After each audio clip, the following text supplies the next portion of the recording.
সাক্ষ্য আইন। বলবো ভাই, হ্যাঁ বলবো বলেন, বলেন ডলি আপা বলেন, বলবো ভাই, বলেন বলেন। জি, 1 থেকে 17 মানে আমাদের সংবিধানে যেগুলো আছে এগুলোই তো না? হ্যাঁ সাজেশনে যেগুলো আছে এগুলাই। ধারা 3, হ্যাঁ, ধারা 3 হচ্ছে ব্যাখ্যার অনুচ্ছেদ, ধারা 4 হচ্ছে অনুমান, ধারা 5 হচ্ছে কয় বিষয়ে সাক্ষ্য দেওয়া যাবে, ধারা 6 হচ্ছে একই বিষয়ে একই ঘটনার প্রাসঙ্গিকতা, ধারা 7 হচ্ছে একই বিষয়ে একই ঘটনার উপলক্ষ, কারণ এবং পরিণাম, আর ধারা 8 হচ্ছে উদ্দেশ্য প্রস্তুতি, ধারা 9 হচ্ছে প্রাসঙ্গিক ঘটনার ব্যাখ্যা, আবশ্যকীয় ঘটনা, ধারা 10 আছে ষড়যন্ত্রকারী কথা ও কাজ প্রাসঙ্গিক, ধারা 11 আছে কোনোভাবেই প্রাসঙ্গিক নয়, ধারা 17 আছে স্বীকৃতি অ্যাডমিশন গুড। সংজ্ঞা। এবার শামীম বলো তো দেখি।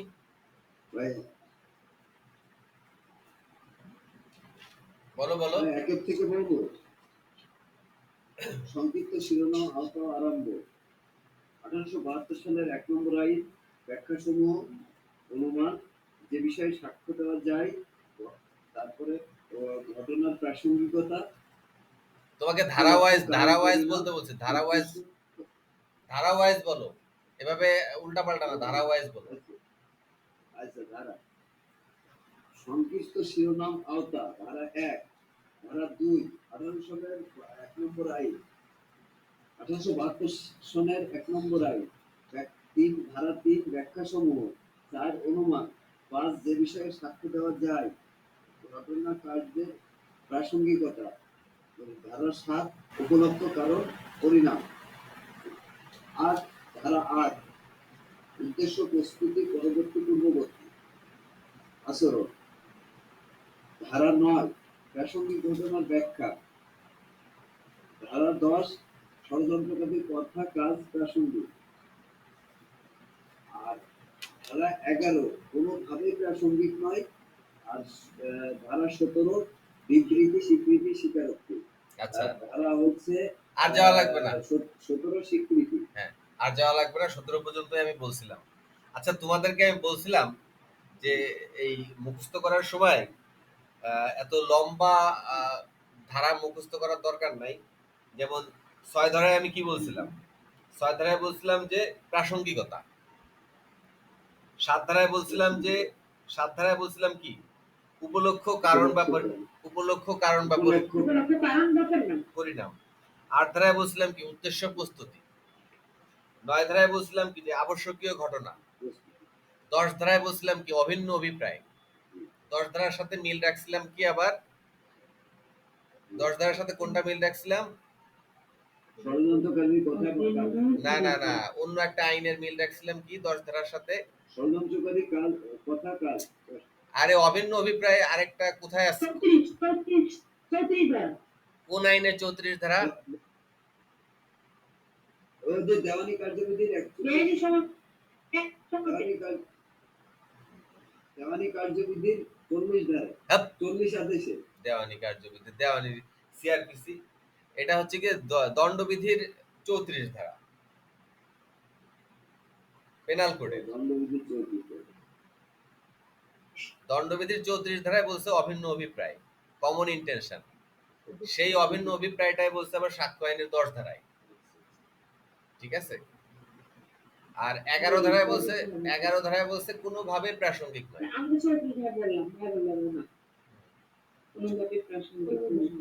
তো এইভাবে মনে রাখতে হবে, কারণ সাক্ষ্য আইনের ধারা মনে রাখা সো ডিফিকাল্ট। কাজে ওই পুরা সংজ্ঞা অনুযায়ী যদি মানে পুরা ধারাটা যদি আমি মুখস্থ রাখি মনে থাকবে না, আমাকে ছোট ছোট মানে ওর ভিতর থেকে ছোট ছোট পয়েন্ট দিয়ে আমাদেরকে ধারাগুলা মনে রাখতে হবে, ঠিক আছে। আচ্ছা এবার বলো শামীম, বলো কয়টি বিষয়ে সাক্ষ্য দেওয়া যায়, সাক্ষ্য আইন 1872 অনুসারে কয়টি বিষয়ে সাক্ষ্য দেওয়া যায়?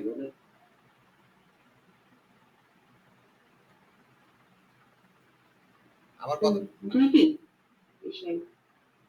হ্যাঁ 2টি বিষয়ে সাক্ষ্য দেওয়া যায়, 2টি বিষয়ে সাক্ষ্য দেওয়া যায়, কি কি? বিচার্য বিষয় আর প্রাসঙ্গিক বিষয়। হ্যাঁ বিচার্য বিষয়, প্রাসঙ্গিক বিষয়।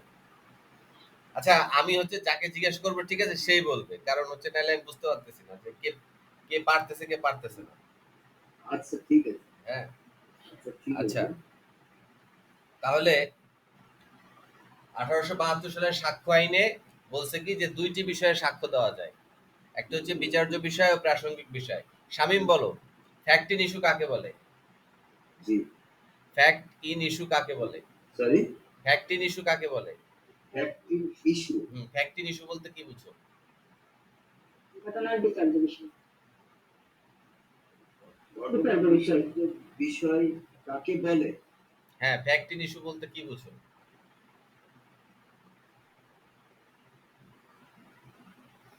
ফ্যাক্ট ইন ইস্যু মানে কি, বাংলায় কি? যে সকল বিচার্য বিষয়, হ্যাঁ, বিচার্য বিষয়। বিচার্য বিষয় কাকে বলে? যে বিষয়গুলো ই প্রাসঙ্গিক, সেই বিষয়গুলোকে বিচার্য বিষয় বলে। দলিয়াপা বলেন, বিচার্য বিষয় কি? বিচার্য বিষয় বলতে আমরা কি বুঝি? কেন বিচার্য বিষয়ের সৃষ্টি হয়? বিচার্য বিষয় হচ্ছে ভুলে গেছেন? আচ্ছা, সোমা আপা বলেন দেখি, বিচার্য বিষয় বলতে কি বুঝি? বিচার্য বিষয় হলো যে বিষয়ে দেওয়ানি আদালতে মানে এক পক্ষ দাবি করে আর অন্য পক্ষ হলো অস্বীকার করে। গুড, সেটা হচ্ছে, হ্যাঁ, এক পক্ষ যখন কোনো কিছু দাবি করে, মানে কোনো একটি প্রতিকার প্রার্থনা করে, আর অন্য পক্ষ যদি এটা অস্বীকার করে। আমি বলি ভাই, হ্যাঁ বলো। বা- বাদী আরজিতে দাবি যে বিষয় দাবি করবে, বিবাদী তা সম্পূর্ণভাবে অস্বীকার করাকেই বিচার্য বিষয়। হ্যাঁ, তুমি যে বই দেখে মুখস্থ করো জিনিসগুলো, এটা বোঝা যাচ্ছে, এই জন্যই মনে থাকে না, এই জন্য হুট করে জিজ্ঞেস করলে বলতে পারো না। বই দেখে কোনো কিছু মুখস্থ করা যাবে না, মুখস্থ করতে হবে নিজের মতো করে, বই পড়তে হবে আর মনে রাখতে হবে নিজের মতো করে, ঠিক আছে? তাহলে জিনিসটা মনে থাকবে, কারণ বিচার্য বিষয় থেকে প্রশ্ন আসতে পারে এমসিকিউতে। যে আমি যেমন বলছি না, ফ্যাক্ট ইন ইস্যু বলতে পারে what is fact in issue, বাংলায় বলবে না বিচার্য বিষয় বলতে কি বুঝো, বা বিচার্য বিষয়ের সংজ্ঞাটা দিবে, দিয়ে নিচে বলে দিবে যে এটা কি বিচার্য বিষয় না প্রাসঙ্গিক বিষয় না কি, এরকম চারটে দিয়ে দিবে আর কি, ঠিক আছে? আচ্ছা, ডলি আপা বলেন তো, রিলিভেন্ট ফ্যাক্ট বলতে কি বুঝো?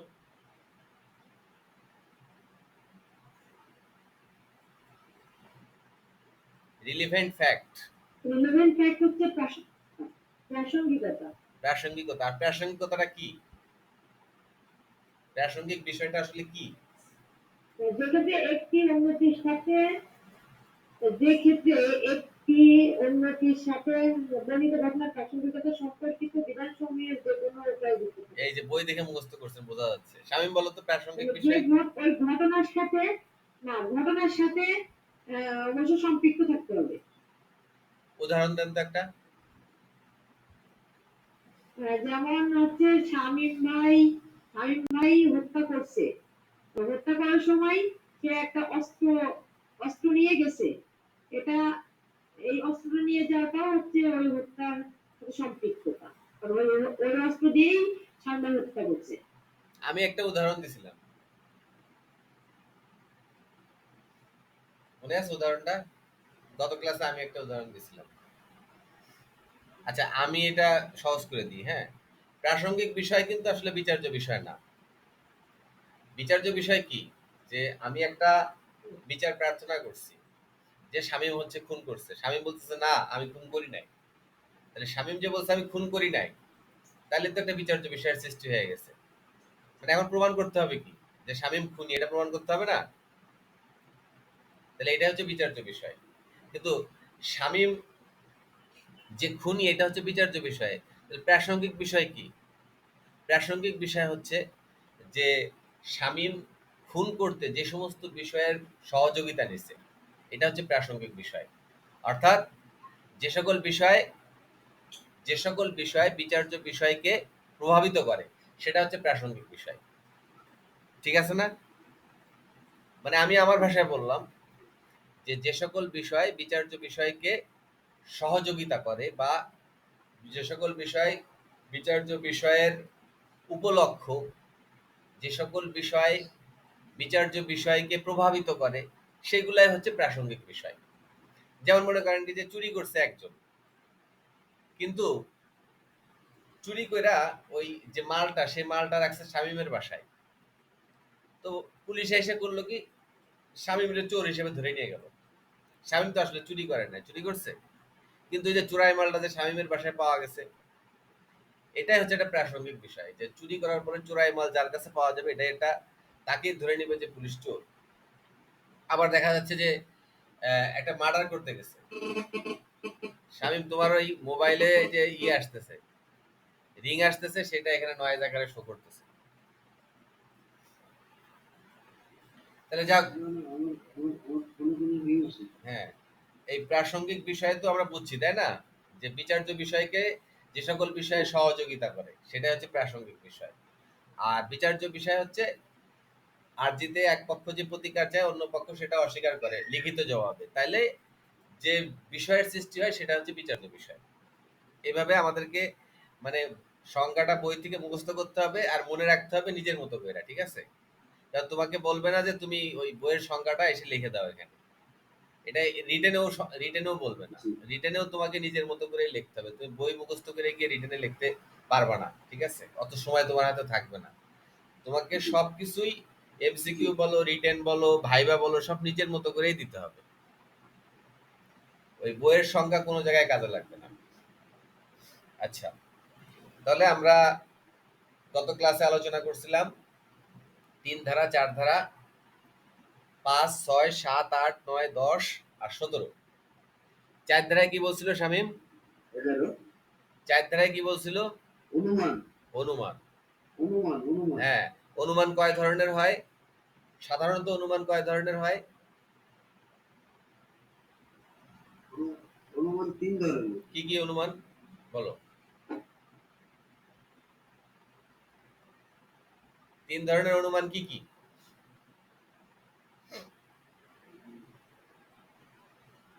খণ্ডনীয় অনুমান আর অখণ্ডনীয় অনুমান।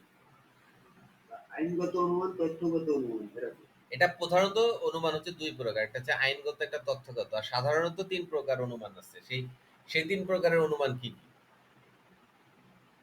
দলিয়াপা বলেন। অনুমান করতে পারে, অনুমান করবে, চূড়ান্ত প্রমাণ। হ্যাঁ, ঠিক আছে, ইংলিশে বলো। অনুমান করতে ইংলিশে বলো। আমি তো নিজে দেখেছি। দলিয়াপা ইংলিশে বলেন এই তিনটা। ভাই ইংরেজি দিয়ে আমি মুখস্থ করতে পারি। Base system, shall presume, conclusive proof. Conclusive proof. সোমাপা এগুলো তো পড়া আছে, তাই না? হ্যাঁ ভাই, এটা পড়া আছে। আচ্ছা, ভাই ওই যে আরেকটা কথা কি বললেন, ওইটা ওই যে সাধারণত কয় প্রকার, সাধারণত, অনেক প্রকার হ্যাঁ, আছে। সাধারণত অনুমান হচ্ছে 3 প্রকার। একটা হচ্ছে মে প্রিজিউম, একটা শ্যাল প্রিজিউম, একটা হচ্ছে উইল এই কনক্লুসিভ প্রুফ। আচ্ছা, সোমাপা কনক্লুসিভ প্রুফের একটা উদাহরণ দিতে পারবেন?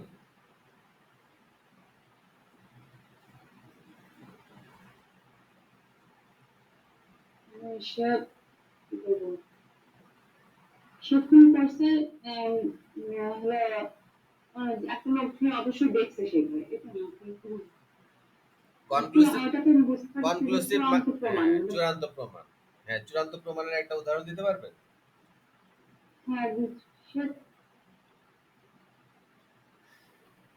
আচ্ছা, ডলিয়াপা পারবেন? শামীম ভাইয়া দেখছে যে আম, রহিম আহ, চুরি করছে, এর ওই দোকান থেকে ঘুরে চূড়ান্ত প্রমাণ কি হচ্ছে বাংলাদেশের ম্যাপ। চূড়ান্ত প্রমাণ সাক্ষ্য আইনের 2টা ধারায় চূড়ান্ত প্রমাণ সম্পর্কে বলছে, আমি এটা গত ক্লাসে বলছিলাম না? সাক্ষ্য আইনের 2টা ধারা, একটা হচ্ছে 41 ধারা আর একটা হচ্ছে 112 ধারা। এই 2টা ধারায় হচ্ছে কি চূড়ান্ত প্রমাণের উদাহরণ দিছে। 41 ধারায় উদাহরণ দিছে 4টা বিষয়ে। কি কি?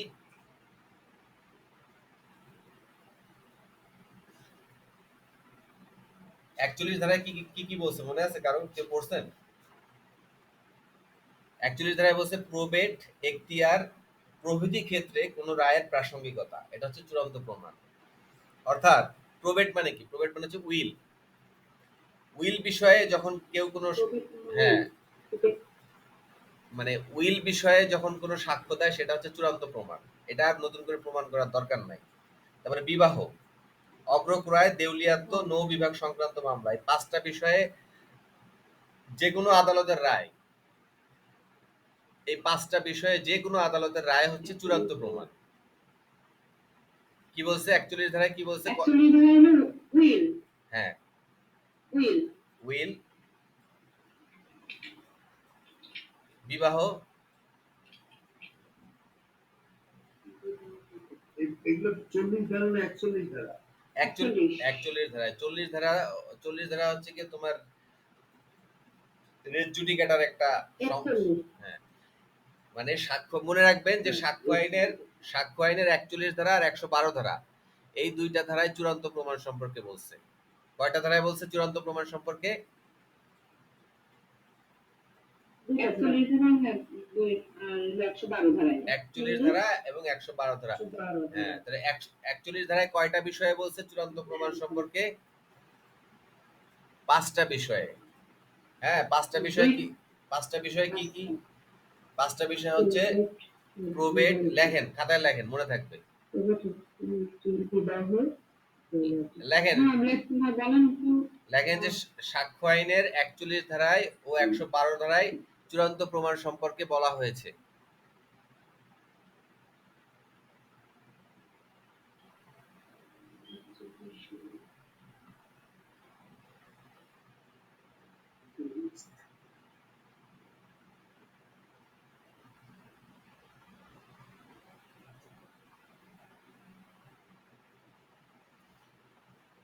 লিখছেন? হ্যাঁ ভাই।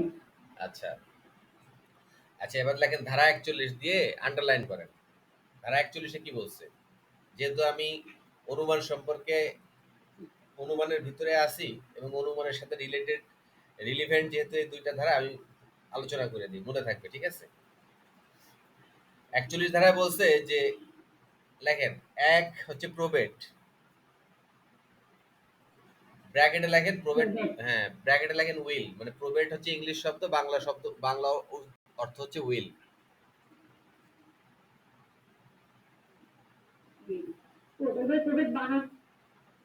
প্রবেট, পি, বাংলায় লেখেন না, প্রো পয়রা ফলা বয়কের টপ,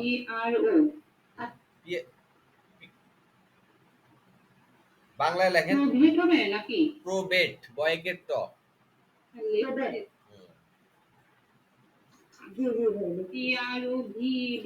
বই থেকে ক্লিয়ার হয়ে নেবেন পরে, ঠিক আছে? বানান টানান গুলা বই থেকে ক্লিয়ার হয়ে নেবেন, 41 ধারায় গেলে দেখতে পারবেন আপনারা। আচ্ছা, প্রবেট, দুই হচ্ছে বিবাহ, দুই হচ্ছে বিবাহ, তিন হচ্ছে অগ্রক্রয়,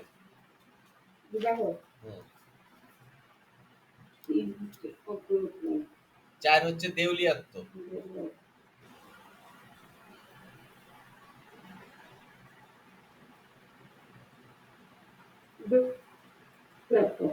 পাঁচ হচ্ছে নৌ বিভাগ সংক্রান্ত মামলা। দেউলিয়াত্ব মানে কি, দেউলিয়া হয়ে যায় না, দেউলিয়াত্ব। আর হ্যাঁ, দেউলিয়াত্ব। আর পাঁচ, আর পাঁচ হচ্ছে নৌ বিভাগ সংক্রান্ত মামলা।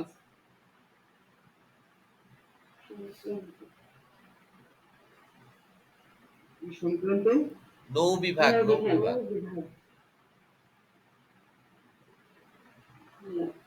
হয়েছে? পাঁচটা লেখা হয়েছে। এবার লেখেন যে এই এই হ্যাঁ, এই পাঁচটি ক্ষেত্রে উপযুক্ত কোনো আদালত যদি কোনো সিদ্ধান্ত দেয়, মানে বিবাহ, উইল, অগ্রক্রয়, দেউলিয়াত্ব, নৌ বিভাগ সংক্রান্ত মামলা, এই পাঁচটি বিষয়ে পৃথিবীর কোনো আদালত, ঠিক আছে, মানে কোনো একটি আহ, উপযুক্ত আদালত, উপযুক্ত আদালত বলতে কি বোঝায়, মানে যে আদালতের ওই বিষয়ে বিচার করার ক্ষমতা আছে, যেমন এই যে বিবাহ, দেউলিয়াত্ব, অগ্রক্রয়, এই সমস্ত বিচার করতে পারে কোন আদালত? যেমন বিবাহ, আমলি আদালত। হ্যাঁ, দেওয়ানি আদালতের মধ্যে আবার তো আছে পারিবারিক আদালত, বিবাহ, দেওয়ানি আদালত। হ্যাঁ, দেওয়ানি আদালতের মধ্যে আছে কি পারিবারিক আদালত আছে না? তোমার যখন বিবাহ বিচ্ছেদ হয়, পারিবারিক আদালত। সন্তানের ভরণ পোষণ সংক্রান্ত মামলা, বিবাহ বিচ্ছেদ ইত্যাদি কোন আদালতে বিচার করা হয়? পারিবারিক আদালতে না? তাহলে এই, পারিবারিক আদালত। হ্যাঁ, তার এইটাকে বলা হয় হচ্ছে উপযুক্ত আদালত। মানে যে আদালতের যে মামলা বিচার করার ক্ষমতা আছে সে আদালতই সেই মামলা বিচার করবে। তো বিচার করার পরে যদি সে রায় দেয়, তাহলে সেই রায় পৃথিবীর যে কোনো আদালত মানতে বাধ্য। কি বলছি শামীম? আমাকে একটু শোনাও হুম। এই ৫টি বিষয়ে। উপযুক্ত আদালত এই এই ৫টি বিষয়ে যে রায় দিবে হ্যাঁ, সেটাই প্রকৃত রায় এইরকম। সেটাই চূড়ান্ত রায় বা কনক্লুসিভ প্রুফ। এবং এই কনক্লুসিভ প্রুফ বা চূড়ান্ত রায় পৃথিবীর যে কোনো আদালত মানতে বাধ্য। মনে করো যে তোমার সাথে সোমা আপার ডোন্ট মাইন্ড, আমি একটু উদাহরণ দিয়ে বুঝাই, ঠিক আছে? মনে করো যে তোমার সাথে তোমার ওয়াইফের একটা বিবাহ বিচ্ছেদ হয়েছে। তো তোমার ঝিনাইদহ কোর্ট তোমাদের ওই বিবাহ বিচ্ছেদ নিয়ে একটা মানে রায় দিল। তো সেই রায় তুমি অন্য যে কোনো আদালতে যাও, সেই রায় সে মানতে বাধ্য। এটাই হচ্ছে কনক্লুসিভ প্রুফ। তুমি যে ওই রায়ের কপি দেখাবা যে আমার ঝিনাইদহ যে পারিবারিক আদালত আছে ঝিনাইদহ কোর্টের, সেই আদালত আমাদের মামলায় রায় এটা দিছে। তো পৃথিবীর যে কোনো আদালত ওই রায় মানতে বাধ্য। ওইটাই হচ্ছে কনক্লুসিভ প্রুফ, ঠিক আছে? জিনিসটা কি বুঝাইতে পারছি? হুম, হুম। তো কয়টা বিষয়ে রায় দিলে সেটা কনক্লুসিভ প্রুফ হবে? ৪১ ধারায় কয়টা বিষয়ে রায় দিলে কনক্লুসিভ ৫টা প্রুফ? বিষয়ে। ৫টা বিষয়। কে কে বলতে পারবে? ৫ বিষয়ে। কে কে বলতে পারবে? মানে কি কি কে বলতে পারবে? আন্দোলনের অগ্রগামী রেলওয়ার্থ নয় বিভাগ সংক্রান্ত মামলা। হ্যাঁ, ঠিক আছে। তাহলে মনে থাকবে, সারা জীবন মনে থাকবে জিনিসটা। তাহলে কনক্লুসিভ প্রুফ সম্পর্কে কয়টি ধারায় আলোচনা করা হয়েছে? ৪১ আর ১১২ ৪১ আর ৪১ ১১২। ধারা ১১২ ধারা। তাহলে ৪১ ধারা তো আমরা পারলাম, ঠিক আছে? তাহলে ১১২ ধারায় কি বল? ১১২ ধারায় তাহলে কি বলছে? না, এই যে ৪ কনক্লুসিভ প্রুফ ৪ ধারাতে আছে। বুঝি নাই। বলছি ৪ হ্যালো? ধারাতে তো আছে। তাহলে কি আমরা ৪, ৪১, ১১২ এগুলো না, না। করে দেবো? বলছে যে ৪ ধারা দিয়ে তো হ্যাঁ, শামীম, কি ভাই? ৪ ধারায় তো বলছে যে, হ্যালো? হ্যাঁ, শোনা যায় আমার কথা? হুম, এখন শুনতে পাই। ৪ ধারায় বলছে শুনতে কনক্লুসিভ, পাই। হ্যাঁ, ৪ ধারায় বলছে অনুমান ৩ প্রকার। একটা হচ্ছে মে প্রিজিউম, একটা হচ্ছে শ্যাল প্রিজিউম, একটা হচ্ছে কনক্লুসিভ প্রুফ। ৪ ধারায় বলছে, ঠিক আছে? তো কনক্লুসিভ প্রুফ আসলে কি জিনিস সেটা তো আমরা জানি না, জানি? কনক্লুসিভ মানে আমরা জানি যে চূড়ান্ত প্রমাণ। এখন জানি। হ্যাঁ, কনক্লুসিভ মানে আমরা জানি চূড়ান্ত প্রমাণ। তা এই চূড়ান্ত প্রমাণ আসলে কি এটা জানতে গেলে আমাদেরকে কয়টা ধারা পড়তে হবে? ২টা ধারা। একটা হচ্ছে ৪১, একটা হচ্ছে ১০০। ২টা ধারা। হ্যাঁ, একটা হচ্ছে ৪১, একটা হচ্ছে ১১২। তো ৪১ ধারায় আমরা জানলাম কি যে ৫টি বিষয়ে যে কোনো উপযুক্ত আদালত যদি কোনো সিদ্ধান্ত দেয়, তাহলে পৃথিবীর যে কোনো আদালত ওই সিদ্ধান্ত মেনে নিতে বাধ্য থাকবে। ঠিক আছে? ওই ওই ওই রায়গুলাই হচ্ছে কনক্লুসিভ প্রুফ। আর ১১২ ধারায় বলছে কি? ১১২ ধারায় বলছে যে যদি বিবাহ বলবৎ থাকে, তাহলে সন্তানের বৈধতাই হচ্ছে চূড়ান্ত প্রমাণ বা কনক্লুসিভ প্রুফ। মনে করো তোমার সাথে তোমার ওয়াইফ, হ্যাঁ, তোমার সাথে তোমার স্ত্রীর বিবাহটা বলবৎ আছে, কোনো ডিভোর্স হয়ে যায় নাই। এমত অবস্থায় যদি কোনো সন্তান জন্ম নেয়, ঠিক আছে? মানে এমত অবস্থায় কোনো যদি সন্তান জন্ম নেয়, তাহলে ওই সন্তানই হবে তোমার বিবাহের ওই মানে চূড়ান্ত প্রমাণ আর কি, ঠিক আছে? হ্যাঁ, মানে বিবাহ বলবৎ থাকাকালে কোনো সন্তানের জন্ম হচ্ছে তার বৈধতার চূড়ান্ত প্রমাণ। আলাদাভাবে প্রমাণ করার দরকার নাই। তোমাকে ওই বললাম না যে কাবিননামা নিয়ে ম্যাজিস্ট্রেটের কাছে যাওয়ার দরকার নাই। ওই যে সন্তানটা জন্ম হয়েছে ওইটাই সাথে করে নিয়ে গেলেই হবে। ওই সন্তান যখন বাবা মা বলে ডাকবে ওইটাই হচ্ছে প্রমাণ, চূড়ান্ত প্রমাণ। ঠিক আছে? এর জন্য আলাদা কিছু প্রমাণ করে দেখাইতে হবে না আদালতকে, যে কবে বিয়ে হয়েছে, কোথায় বিয়ে হয়েছে, কিভাবে বিয়ে হয়েছে।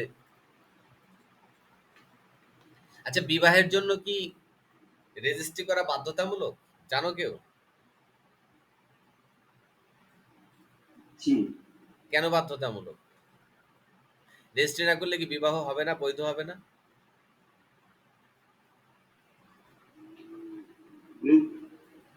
রেজিস্টার সনাতন বাধ্যতামূলক ধর্মে তো রেজিস্ট্রি ছাড়াও হয়, সনাতন ধর্মে তো রেজিস্ট্রি ছাড়াও হয়।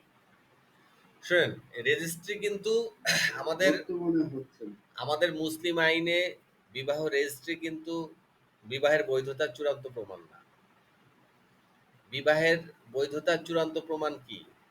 মানে বিবাহ বৈধ হইতে গেলে কি করতে হবে? রেজিস্ট্রি ছেলে হইলে দুইজন সাক্ষী, আর মেয়ে হইলে মানে এক একটা ছেলের পরিবর্তে দুইজন করে মেয়ে সাক্ষী।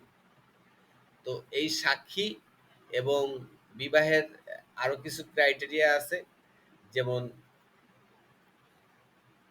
কবুল বলা, ঠিক আছে, তারপরে আহ, মানে আহ, যদি ছেলে হয় তাহলে সাক্ষী দুই, করা। হ্যাঁ, সাক্ষী, সাক্ষ্য দেওয়া, এইগুলো হচ্ছে বিবাহের বৈধতার প্রমাণ। কিন্তু তুমি যদি বিবাহ রেজিস্ট্রি না করো, আগে তো আগের আমলে কোনো বিবাহ, সংবিধান। হ্যাঁ, আগে আগে কি বিবাহ রেজিস্ট্রি হইতো? হইতো না। না। বিবাহ রেজিস্ট্রিটা করে হচ্ছে গিয়ে একটা সিকিউরিটির জন্য। ঠিক আছে? তুমি যখন আদালতে মামলা করতে যাবা কোনো একটা বিষয় নিয়ে, সাংসারিক কোনো একটা বিষয় নিয়ে, তখন এই কাবিননামাটা দরকার হয়। ঠিক আছে? রেজিস্ট্রিটা দরকার হয়। মনে করো যে কাবিননামার একটা কলাম আছে, 18 নম্বর কলাম। ওই কলামে স্ত্রীদেরকে স্বামী একটা পাওয়ার দেয় যে তুমি আমাকে ডিভোর্স দিতে পারবা। তো এই সমস্ত কারণে কাবিননামাটা দরকার হয়। কিন্তু আসলে এই যে রেজিস্ট্রি না করলে বিবাহ বৈধ হবে না, এরকম কিন্তু কোনো কথাই নাই। ঠিক আছে? তো আমাদের অত ডিপে যাওয়ার দরকার নেই। আমাদের আইনে বলছে কি, যে তোমাদের স্বামী স্ত্রীর বিবাহ যদি বলবৎ থাকাকালীন তোমাদের মধ্যে কোনো সন্তান জন্ম নেয়, তা সেটাই হচ্ছে বৈধতার চূড়ান্ত প্রমাণ। ঠিক আছে? আমরা যখন ধারার ডিপে যাব তখন আমরা 112 ধারায় আরো কিছু আলোচনা করব। ঠিক আছে? যেমন এই এটা এখন এত ভিতরে যাচ্ছি না, এটা গেলে পরে মনে থাকবে না। আপাতত মনে রাখো যে চূড়ান্ত প্রমাণ সম্পর্কে বলছে 41 ধারায়, আর হচ্ছে 112 ধারায়। ঠিক আছে? চূড়ান্ত প্রমাণ সম্পর্কে বলছে 41 ধারায় আর 112 ধারায়।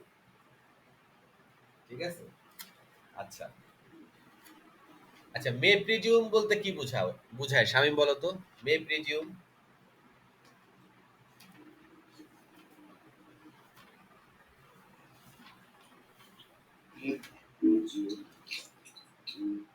কি বলছে? মে প্রিজিউম বাংলায় কি? প্রমাণ করতে হবে। প্রমাণ করতে হবে।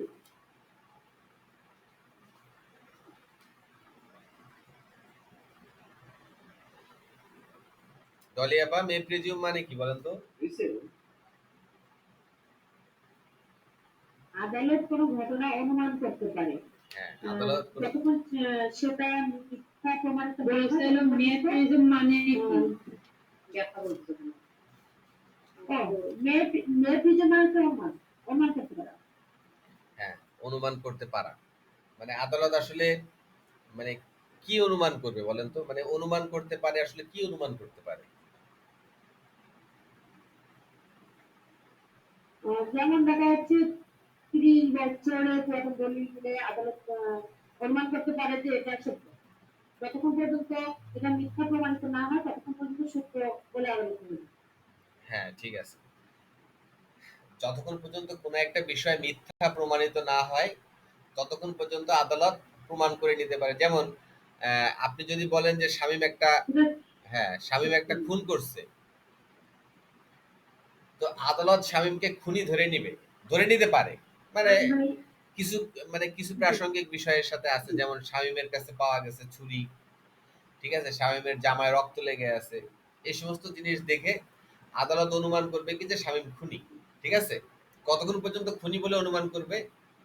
যতক্ষণ পর্যন্ত মিথ্যা প্রমাণিত না হবে। বুঝতে পারছো শামীম? জি জি। এটাই বলছে যে মে প্রিজিউম, মানে আদালত প্রমাণ করে নিবে, কিন্তু এই প্রমাণ কিন্তু চূড়ান্ত প্রমাণ না। আর এবং এর এর এই প্রমাণ যে করতেই হবে এটা কিন্তু আদালতের জন্য বাধ্যতামূলক না। এটা আদালতের একটা বিবেচনামূলক ক্ষমতা, ডিসক্রিশনারি পাওয়ার। তো এটাকেই বলছে মে প্রিজিউম, যে আদালত অনুমান করতে পারে, আবার ইচ্ছা করলে অনুমান করতে নাও পারে। এটাকে বলছে মে প্রিজিউম। তাহলে মে প্রিজিউম সম্পর্কে সবার ধারণা ক্লিয়ার? সবার আবার ক্লিয়ার হয়েছেন? জি। আচ্ছা, এবার লেখেন যে মে প্রিজিউম সম্পর্কে আমাদের কোন কোন ধারায় ব্যাখ্যা দিছে। লেখেন, ধারা ৮৬, ৮৭, ৮৮, ৯০ আর ১১৪।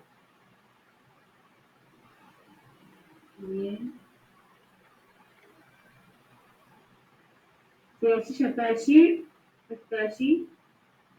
হ্যাঁ, আবার একটু প্রথম থেকে বলেন। ৮৬, ৮৭, ৮৮। মে প্রিজম সম্পর্কে মে প্রিজিউম সম্পর্কে যে সকল ধারণায় ব্যাখ্যা মানে যে সকল কোন ধারাগুলি, কোন ধারায় হ্যাঁ, কোন কোন ধারায় ব্যাখ্যা দেওয়া হয়েছে।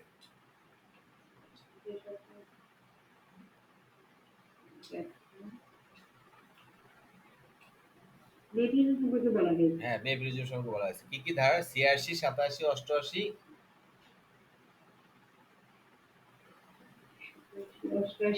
৯০ ও ১১৪। ৯০, হ্যাঁ, ১১৪।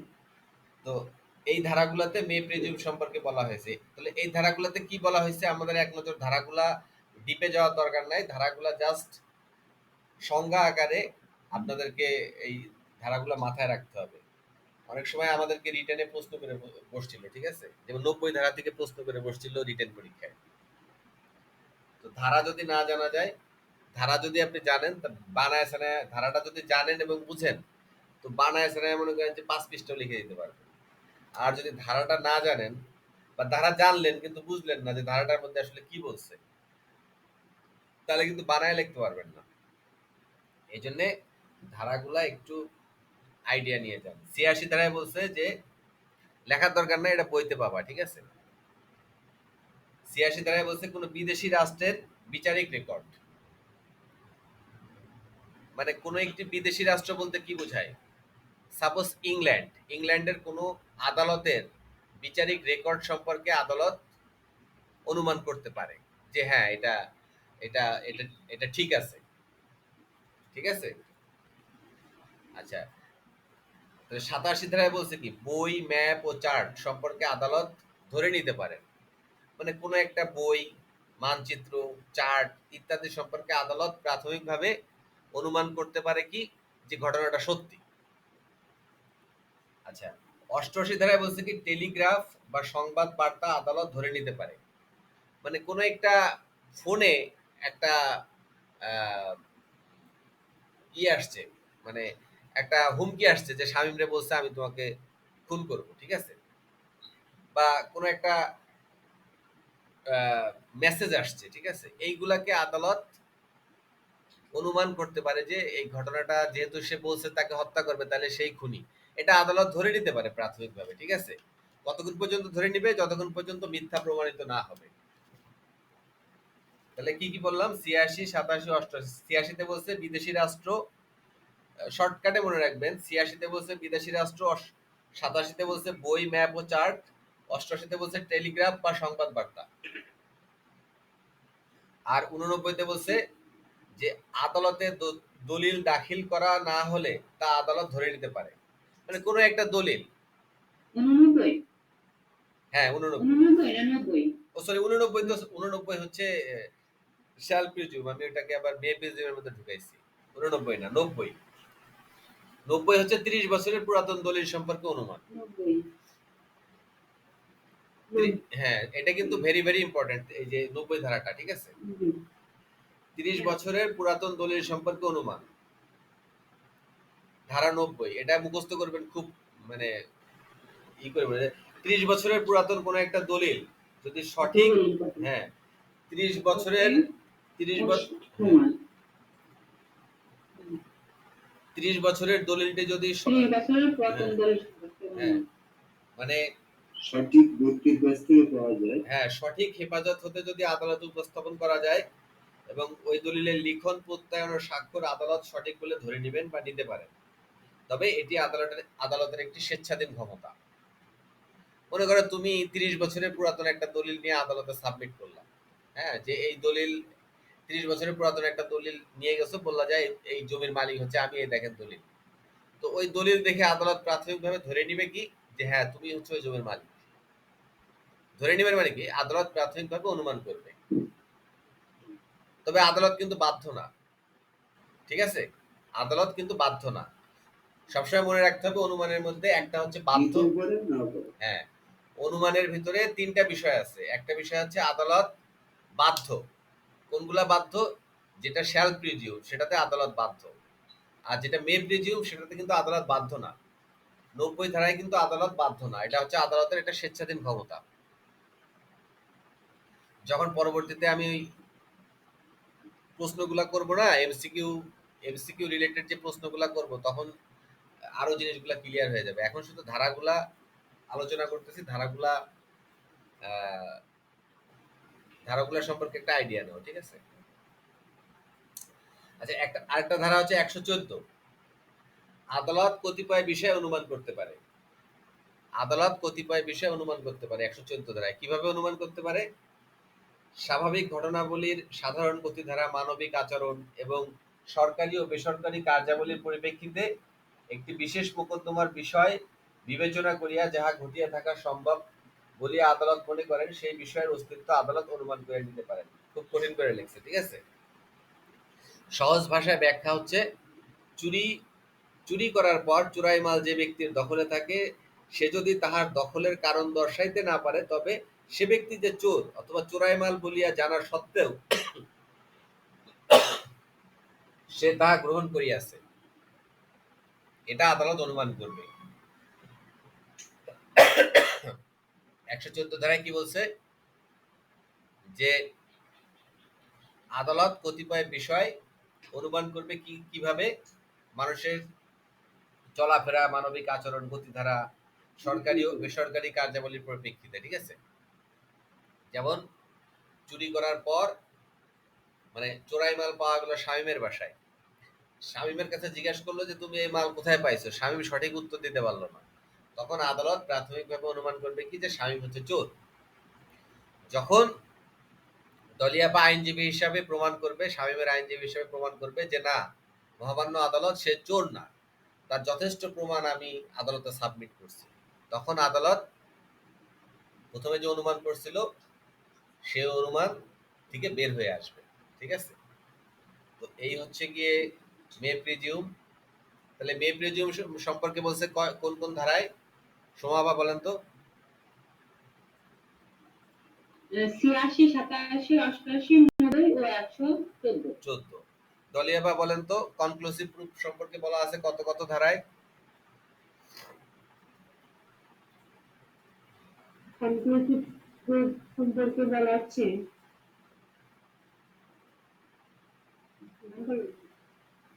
41, 41 ও 112। 41 ও 112, ঠিক আছে। 41 কি বলছে? 41 41 ও 112। হ্যাঁ, 41 কি বলছে বলেন তো?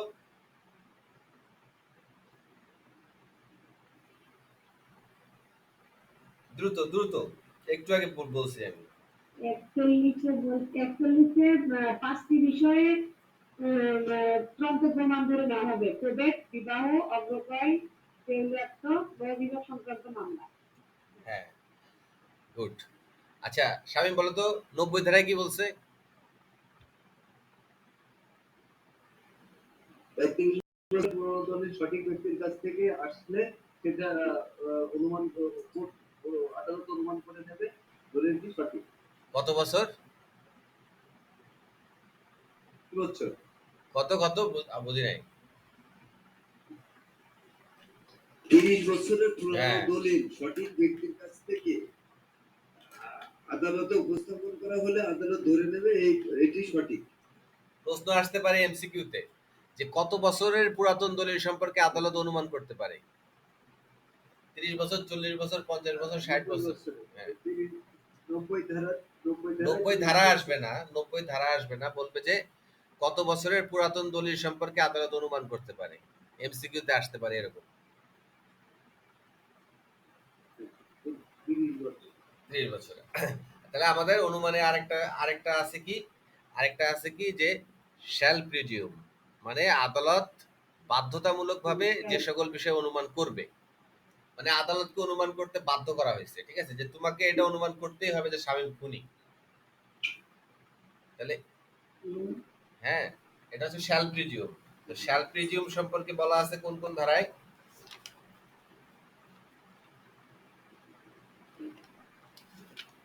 লেখেন।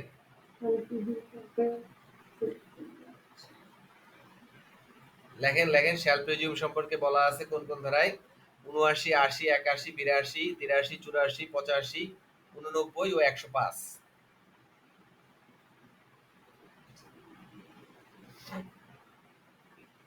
৮৯, ৮০, ৭৯, ৮০। হ্যাঁ, ৭৯, ৮০, ৮১, ৮২, ৮৩, ৮৪, ৮৫, মানে ৭৯ থেকে ৮৫ পর্যন্ত সোজা কথা। ৮০, ৮৩,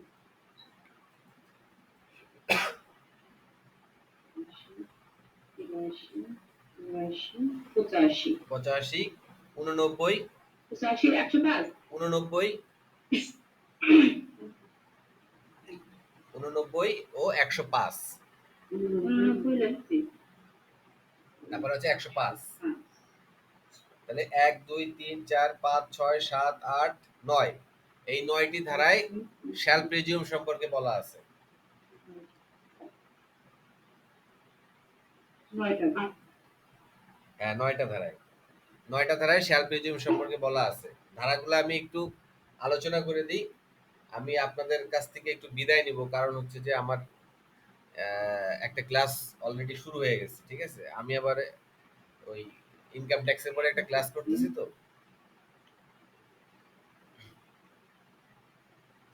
আচ্ছা, ৭৯ ধারায় কি বলছে? ৭৯ ধারায় বলছে সহি মোহরকৃত নকলের শুদ্ধতা সম্পর্কে অনুমান। সোমা আবার বুঝতে পারছেন? বুঝলাম না। না না না, বলিনি। কি বলছি আমি, বলেন। আমি কি বলছি সেটা বলেন। কথা বুঝতে পারিনি। ৭৯ ধারায় বলছে ৭৯ ধারা শুধু হ্যাঁ, শুনেছি। ৭৯ ধারায় বলছে সহি মোহরকৃত নকলের শুদ্ধতা সম্পর্কে অনুমান। কি বলছি বলেন। সহি মানে সহি নকল করা। সহি ধর্মী নকলের সহি মোহরকৃত, বলেন সহি মোহরকৃত।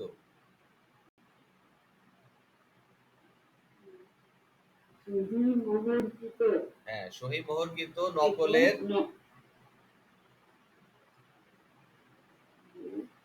শুদ্ধতা সম্পর্কে অনুমান।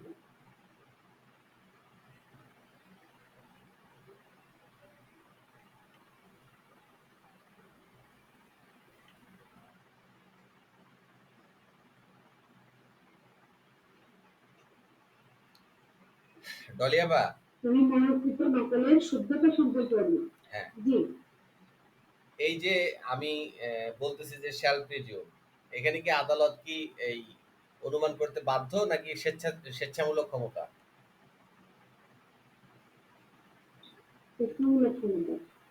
স্যারেরা অনেকক্ষণ ধরে অপেক্ষা করছেন। আমার স্যারের সাথে এইমাত্র কথা হলো যে স্যারের আরো ৫-৭ মিনিট লাগবে। হ্যাঁ, আচ্ছা, সহি মোহরকৃত নকলের শুদ্ধতা সম্পর্কে অনুমান, এটা আমি বারবার করে বলতেছি যে স্বেচ্ছামূলক ক্ষমতা হচ্ছে যে মে প্রিজিউম, ঠিক আছে। আর এটা তো হচ্ছে যে শ্যাল প্রিজিউম, এটা হচ্ছে বাধ্যতামূলক। শ্যাল প্রিজিউম বাধ্যতামূলক। হ্যাঁ, বাধ্যতামূলক। বাধ্যতামূলক, মানে আসলে বাধ্যতামূলক। স্বেচ্ছামূলক অনুমান আর বাধ্যতামূলক অনুমান, স্বেচ্ছামূলক অনুমান আর বাধ্যতামূলক অনুমান, হ্যাঁ, এটার মধ্যে আসলে কি কি কি মিন করতেছে, এটা এটা কি স্বামী বলতো, যে স্বেচ্ছামূলক অনুমান আর বাধ্যতামূলক অনুমানের মধ্যে একটা একটা অনুমান, যে অনুমানটা সে মানে করতে পারে, মানে এটা করতেও পারে নাও পারে, এগুলো হচ্ছে স্বেচ্ছাধীন ক্ষমতা আদালতের। হুম আর যেটা করতেই হবে হুম সেটাই হলো বাধ্যতামূলক ক্ষমতা। হ্যাঁ, তাহলে এই শ্যাল প্রিজিউম হচ্ছে বাধ্যতামূলক ক্ষমতা। এই বাধ্যতামূলক ক্ষমতার কথা বলা আছে কয়টা ধারায়? 9টা ধারায়। ৭৯, ৮০, ৮১, হ্যাঁ, ৮২, ৮৩, ৯টি, দেখো মোট ৯টি ধারা। আমি বলি এই যে বাধ্যতামূলক কি জন্য, দেখো ৭৯ ধারায় বলছে কি, সহি মোহরকৃত নকলের শুদ্ধতা সম্পর্কে অনুমান। সহি মোহরকৃত নকল বলতে কি, সই তো বুঝো, বুঝো না? মোহর মানে কি, সিল হ্যাঁ, মেরে, হ্যাঁ, হ্যাঁ, সিল মেরে দেয় যেটা, হুম, মানে হ্যাঁ, সত্যায়িত হ্যাঁ, করে দিল আর কি, ঠিক আছে? হুম, হুম, সহি মোহর মানে কি, হুম, সত্যায়িত করে দিল। হুম, হুম, সহি হুম, হুম, মোহরকৃত নকল, নকল মানে কি, মানে মূল জি, কপির সার্টিফাইড কপি যেটা।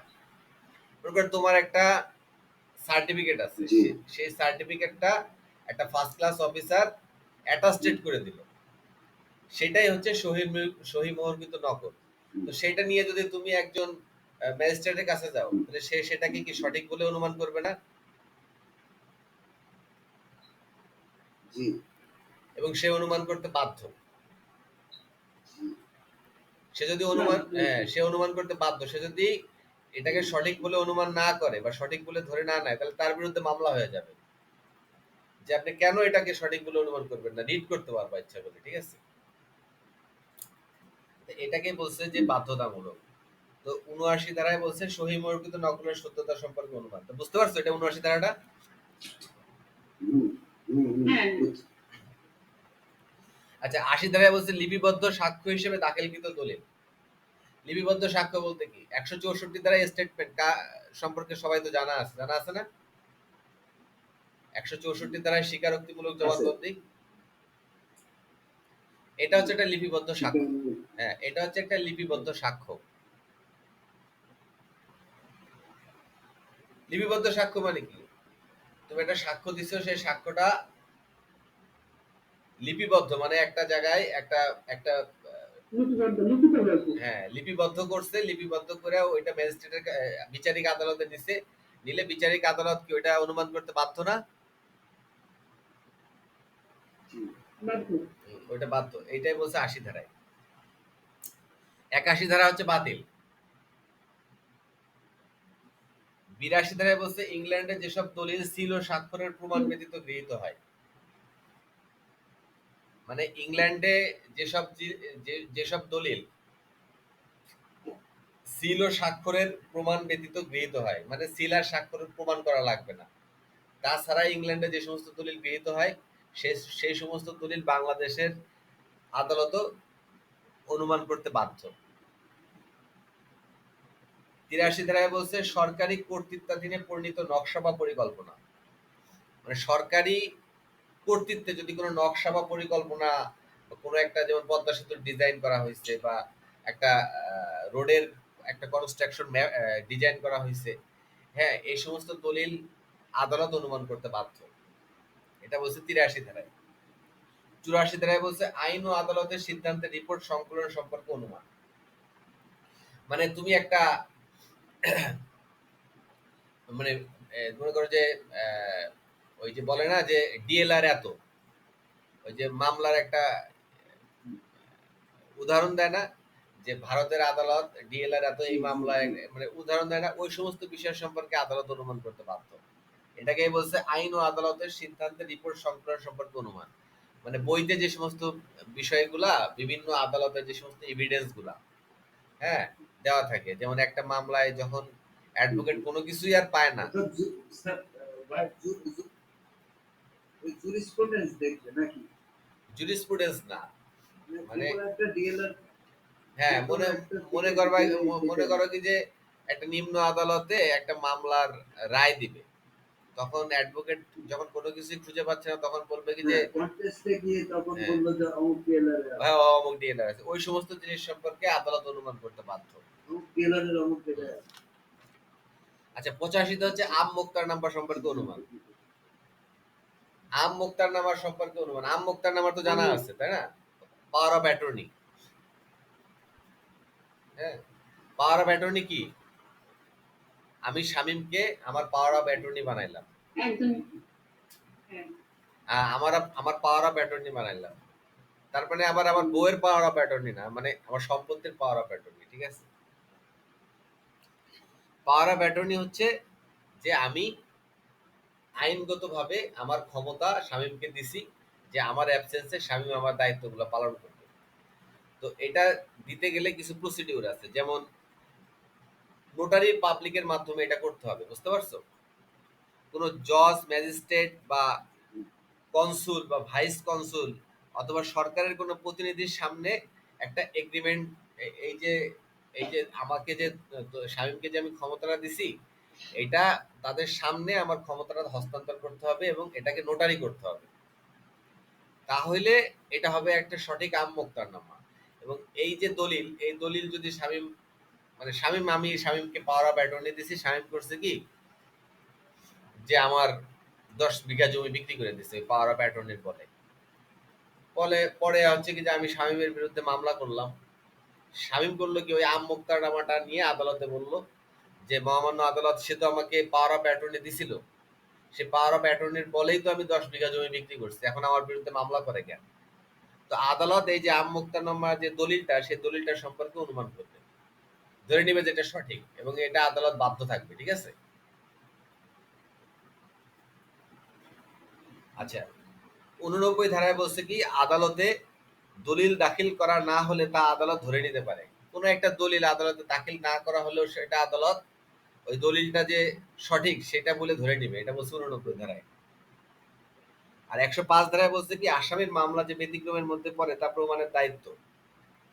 মানে 105 ধারাটা ডিটেলস আলোচনা করব আমি আমার নেক্সট ক্লাসে। সেটা হচ্ছে যে 105 ধারা কি, যে 105 ধারা হচ্ছে পিলে অফ এলিবি। এই পিলে অফ এলিবিটা আমি নেক্সট ক্লাসের ডিটেলস আলোচনা করব। এখন শুধু হেডলাইনটা মাথায় রাখো, আসামির মামলা যে ব্যতিক্রমের মধ্যে পড়ে তা প্রমাণের দায়িত্ব। মানে এই মাস আজকে আজকে ঢাকা শহরের বাড্ডাতে একটা খুন হয়েছে।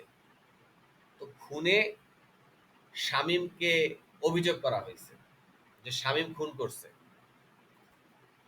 তো শামীম বলছে, না, আমি এই সময় ছিলাম চিটাগাং, আমি খুন করি নাই, এই যে আমি চিটাগাং এ ছিলাম তার প্রমাণ আছে। ঠিক আছে? ওই যে প্রমাণটা দিল শামীম, ওই প্রমাণ সম্পর্কে আদালত অনুমান করতে বাধ্য থাকবে। ঠিক আছে? ওই প্রমাণটা দেখা যাচ্ছে শামীম তখন চিটাগাং এ সিনেমা হলে বসে সিনেমা দেখতেছে, অথবা সি বিচের পারে বসেছিল, সিসি ক্যামেরার ফুটেজ নিয়ে আসছে, দেখেন আমি এই টাইমে সিসি ক্যামেরার ফুটেজ দেখেন, এই টাইমে ওখানে আমি বসেছিলাম। এই যে এই যে এই যে প্রমাণ, এটা আদালত বাধ্য থাকবে। তবে 105 ধারাটা আর একটু ডিটেলস আলোচনা করব নেক্সট ক্লাসে, কারণ 105 ধারাটা একটু ইম্পর্টেন্ট বেশি আর কি আমাদের সাক্ষ্য আইনে। এবং 105 ধারার সাথে দণ্ডবিধির একটা মিল আছে। দণ্ডবিধির কত থেকে কত মিল আছে? দণ্ডবিধির 76 ধারা থেকে 106 ধারা পর্যন্ত, পেনাল কোডের 76 ধারা থেকে 106 ধারা পর্যন্ত এই সাক্ষ্য আইনের 105 ধারার সাথে একটা মিল আছে। এই মিলটা নিয়ে আমি আগামী ক্লাসে আলোচনা করব। আমি আজকে এই অনুমান সম্পর্কে আলোচনা যা করলাম আর কি, অনুমান নিয়ে আর আলোচনা করার কিছু নাই। এবং সাথে আমাদের ধারাগুলো পড়া হয়ে গেল। কি কি ধারা পড়া হয়ে গেল? 79 থেকে 105 ধারা, 114 ধারা, এই যে ধারাগুলা, এই ধারাগুলো আলোচনা করা হয়ে গেল। 41 ধারা, 112 ধারা। ঠিক আছে? সোমাপা, আপনি কি বুঝতে পারতেছেন? জি ভাইয়া। ক্লাস কি খুব বোরিং লাগতেছে? বোরিং লাগলে বলবেন যে কোন কোন জিনিস বুঝতে পারতেছেন। না, না না ভাই, ওই যে দণ্ড দণ্ডমূলক আইনে কোন জায়গা থেকে কোন পর্যন্ত এই ধারা 76 থেকে, হ্যাঁ, 76 থেকে 106। মানে এখানে যে বলছে যে আসামির মামলা যে থেকে 76 থেকে 106।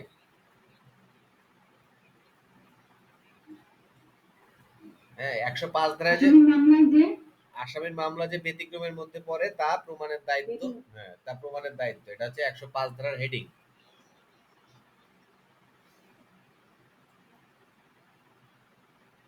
জিনিসটা আরেকটু বুঝাই দিই, সেটা হচ্ছে যে ব্যতিক্রমের মধ্যে পড়ে মানে কি, মানে শামীম শামীম করছে কি, ডলিয়াপারে লাঠি দিয়ে এক বাড়ি দিছে, ডলিয়াপা গেছে মারা। তো শামীম বলবে কি যে শামীম তো খুনি, খুনি না সুমা আপা? হ্যাঁ, কারণ শামীম কি করছে, লাঠি দিয়ে সুমা আপারে বাড়ি মারছে, সুমা আপা মারা গেছে। তাহলে শামীম খুনি না? তো শুনি। শামীমের বিরুদ্ধে ডলি আপার হাজবেন্ড মামলা করলো। তো মামলা করলে শামীম আদালতে কি বলবে? আদালতে বলবে যে মহামান্য আদালত, আমি যদি ওই সময় ডলিরে না মারতাম, ও আমারে মেরে ফেলতো। ঠিক আছে, এটাই হচ্ছে ব্যতিক্রম। মানে আমি যে ডলিকে হত্যা করছি কারণ ডলিকে যদি আমি হত্যা না করতাম তা ডলি আমাকে মেরে ফেলতো। এটা একটা মানে লাইন আছে, যেমন হ্যাঁ, যেমন ওই দণ্ডবিধিতে আত্মরক্ষার জন্য। হ্যাঁ, আত্মরক্ষার জন্য। ওই ৭৬ থেকে যে ১০৬ ধারা পর্যন্ত সব এটা হচ্ছে আত্মরক্ষার ধারা। মানে কোন কোন ধারায় তুমি আত্মরক্ষা করতে পারবা, কি কি কারণে আত্মরক্ষা করতে পারবা বলা আছে ৭৬ থেকে ১০৬। হ্যাঁ, আর ওইগুলাই হচ্ছে সাধারণ ব্যতিক্রম। এই যে ব্যতিক্রম যে বলছে, ওইটাই হচ্ছে দণ্ডবিধির সাধারণ ব্যতিক্রম। তো এই ব্যতিক্রম গুলো যখন দণ্ডবিধি পড়াবো তখন ডিটেলস আলোচনা করব, তখন আরো ক্লিয়ার হয়ে যাবে। যেমন দেহ ও সম্পত্তি রক্ষার্থে পাগল সীমাকে হত্যা করা যাবে না। এর মধ্যে এই যে লাইনটা বললাম না, দেহ ও সম্পত্তি রক্ষার্থে পাগল সীমাকে হত্যা করা যাবে, এর ভিতরে মিনিমাম 10টা ধারা আছে। তো এটা দেহ ও সম্পত্তি রক্ষার্থে পাগল পাগল সীমাকে হত্যা করা যাবে।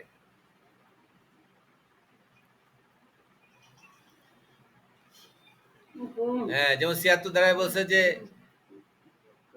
নিজের দেহ রক্ষার্থে আত্মরক্ষার অধিকার। এটা এটা বলছে ৭৬-এ, ঠিক আছে? ওই সরি ৭৬ বলছি কেন, যে ৯৬, ৯৬ বলছে যে নিজের দেহ রক্ষার্থে আত্মরক্ষার অধিকার প্রয়োগ করা যাবে। ৯৭ বলছে কি যে নিজের দেহ এবং অন্যের দেহ রক্ষার্থে আত্মরক্ষার অধিকার প্রয়োগ করা যাবে। ৯৮ ধারায় বলছে কি যে পাগলের বিরুদ্ধে আত্মরক্ষার অধিকার। ৯৯ ধারায় বলছে কি যে আত্মরক্ষার অধিকারের সীমা। ১০০ ধারায় বলছে কি যে হত্যা করা যাবে, মানে আত্মরক্ষার অধিকার প্রয়োগের ক্ষেত্রে হত্যা পর্যন্ত করা যাবে কয়টি ক্ষেত্রে? ৬টি ক্ষেত্রে। তাই বলছিলাম না যে দেহ ও সম্পত্তি, ২, ৩, ৪, ৫।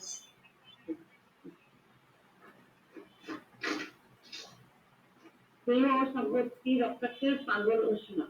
পাগল সীমাকে হত্যা দেহ করা ও যাবে। সম্পত্তি।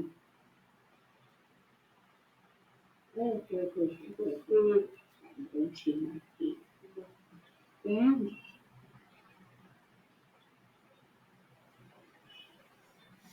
যাবে। ঘুরে। এই এই লাইনটা মুখস্থ করলে এর মধ্যে অনেকগুলো ধারা আছে, ঠিক আছে, এবং খুব গুরুত্বপূর্ণ ধারা দণ্ডবিধির। তো যাক, আজকে আমি একটু লিভ করতে যাচ্ছি।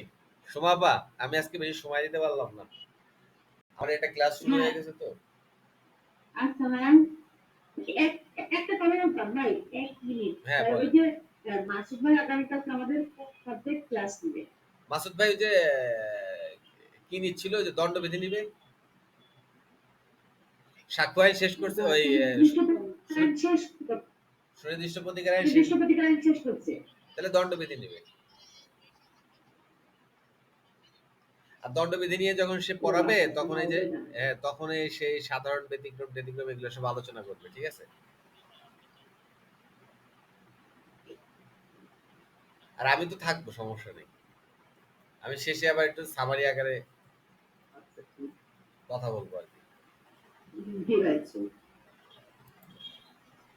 আছে। আচ্ছা, কোনো প্রশ্ন আছে করতে পারেন আজকের